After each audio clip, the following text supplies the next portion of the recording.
Hi, my name's Jonathan. This is Nate, and today we're reviewing Hangover Part 3. Hangover Part 3 is starring Bradley Cooper, Ed Helms, and Zach Galifianakis, John Goodman briefly, and Chow. Leslie Chow. Leslie Chow. Whatever. It's directed by Todd Phillips, who directed the other two Hangovers, and some other funny movies. And overall, I would have to say it was pretty good. It was definitely better than the second one, which I thought was crap.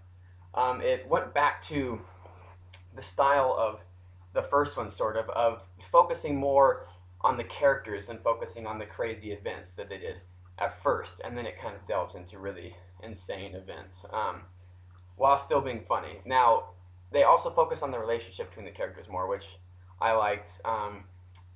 What I didn't like about it is that it relied too heavily on its predecessors for its jokes. It kept going back to the previous hangovers and relying on those two movies to be funny. As a standalone movie, it lacked quite a bit in that area. What did you think? This movie, to me, I would call it a treasure hunt as far as what they went after, the storyline, the plot. It was, to me, funny all the way through as far as Zach, I forget his name. Galifianakis. Yeah, Zach G's name, character. I mean, it was funny with everything that he was doing, all the jokes, all the the things that his character goes through. I like that. It was a comedy. You knew it was going to be a comedy going into it. It has a Yeah. different storyline compared to the other two. Well, sort of. Which was They yeah, it all did. are crazy action and violence, and Yeah, but they didn't go get drunk and then not remember and have to recapture the what something that they lost.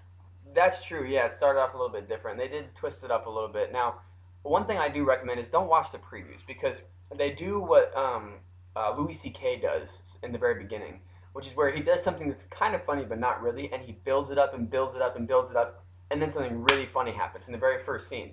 And if you watch the previews, it ruins it. Now, I can still tell that it would have been really funny. It wasn't funny to me, but you should if you are going to see this movie and you haven't seen the previews, don't watch them. Just go to the movie. Yeah, yes, because you'll Um, ruin some of the you'll ruin the jokes. first 30 minutes of the movie, honestly, and then it starts to get into parts that weren't shown in the previews.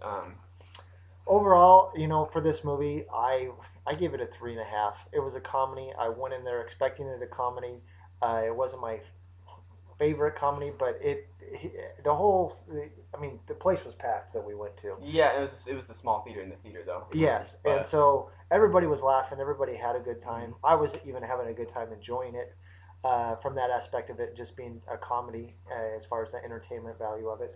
What did you give it, yeah, David? I got into it too. It did a good job, a lot better job of the directing this time, make you get into the story, which makes it funnier. It's funny. I think the first time this happened, I actually also gave it a 3.5 out of 5 because it was a good comedy. I had fun. I got involved in the story Yeah. and laughed at the same time, but it had a lot of faults. Some of the stuff was cliche, and it relied too much on its predecessors. But 3.5 definitely worth seeing in theaters. It was a good movie.